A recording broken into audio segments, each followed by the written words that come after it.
सऊदीया की पाकिस्तान समेत 14 ममालिक के लिए नई वीज़ा पॉलिसी।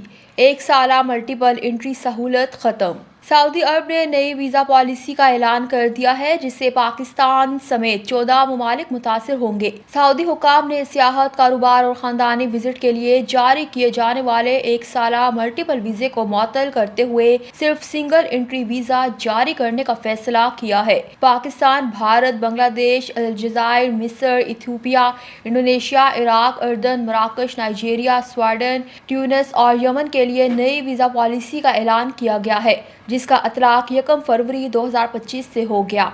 सऊदी हुकाम के मुताबिक ये इक़दाम इन अफराद को रोकने के लिए उठाया गया है जो तवील मुद्दती वीज़े का इस्तेमाल करते हुए गैर कानूनी तौर पर हज अदा करते हैं।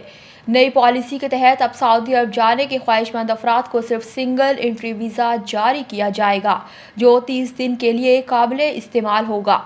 सऊदी वज़ारत हज और उम्रा ने हज 2025 के लिए मकामी शहरियों और रिहायशियों के लिए रजिस्ट्रेशन खोल दी है और ख्वाहिशमंदों को नस्क ऐप या सरकारी ई पोर्टल पर दरख्वास्त जमा करवाने की हिदायत की है।